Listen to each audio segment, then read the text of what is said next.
वक्रतुंड महाकाय सूर्यकोटि समप्रभ निर्विघ्नं कुरु मे देव सर्वकार्येषु सर्वदा।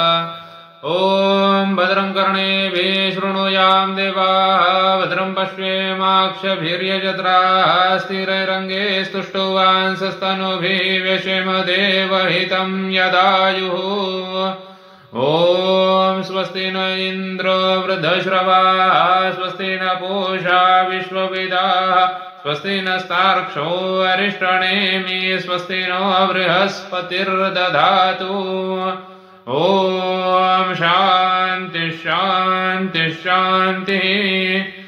ओम नमस्ते गणपतये त्वमेव प्रत्यक्षं तत्त्वमसि त्वमेव केवलं कर्तासि त्वमेव केवलं धर्तासि त्वमेव केवलं हर्तासि त्वमेव सर्वं खल्विदं ब्रह्मासि त्वं साक्षादात्मासि नित्यं हृतं वच्मि सत्यं वच्मि अवत्वं माम् अववक्तारम् अवश्रोतारम् अवदातारम् अवधातारम् अवाणुचानम् अवशिष्यम् अवपश्चात्तात अवपुरस्तात अवोत्तरात्तात अवदक्षिणात्तात अवचोर्ध्वात्तात अवाधरात्तात सर्वतो मां पाहि पाहि समन्तात।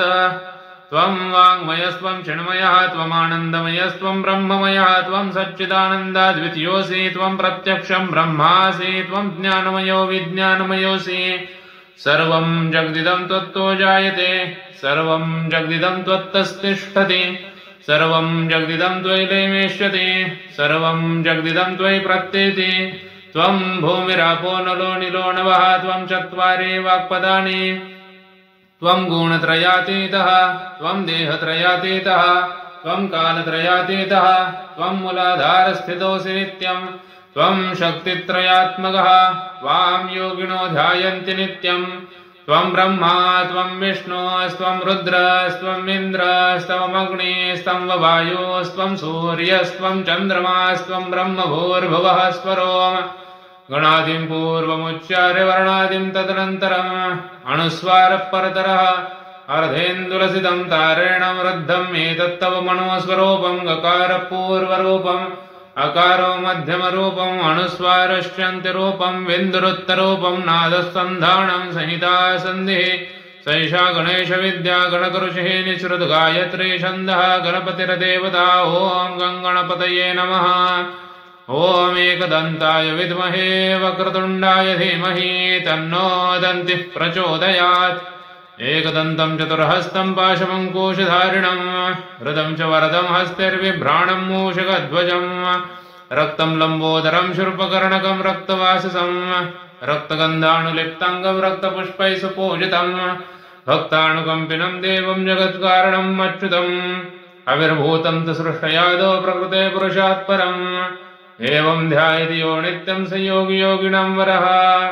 नमो व्रातपतये नमो गणपतये नमः प्रमथपतये नमस्ते अस्तु लम्बोदराय एकदन्ताय विघ्ननाशिने शुभसूताय श्रीवरदमूर्तये नमो नमः।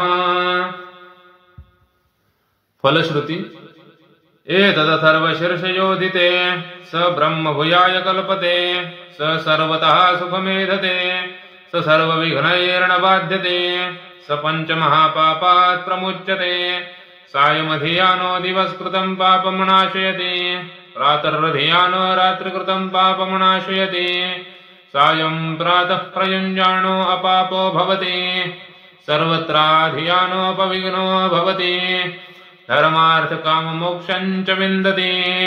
इदमथर्वशीर्षमशिष्याय न देयम् यो यदि मोहाद्यास्यति स पापीयान् भवति सहस्रावर्तनात् यं यं काममधीते तं तं तमनेन साधयेत अनेन गणपतिं भिषिञ्चति स वाग्मी भवति चतुर्थ्यां शरणं जपति स विद्यावान् भवति इत्यर्थर्वणवाक्यं ब्रह्मद्यावर्णन विद्यात् न बिभेति कदाचनेति यो दुर्वाङ्कुरैर्यजति स वैश्रवणोपमो भवति यो लाजेर्यजति स यशोवान् भवति स मेधावान् भवति यो मोदकसहस्रेण यजति स वाञ्छितफलं वाप्नोति यः साध्यसमिद्भिर्यजति स सर्वं लभते स सर्वं लभते अष्टौ ब्राह्मणान् सम्यक् ग्राहयित्वा सूर्यवर्चस्वी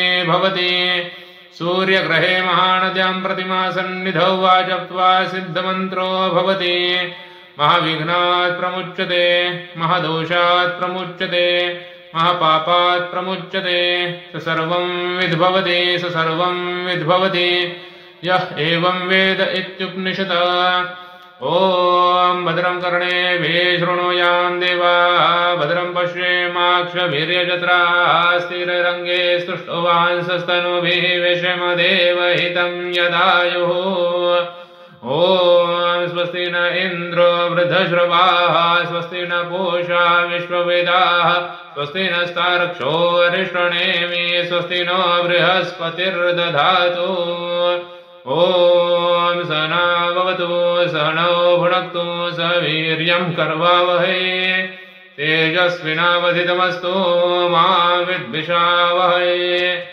ॐ शान्ति शान्ति शान्तिः।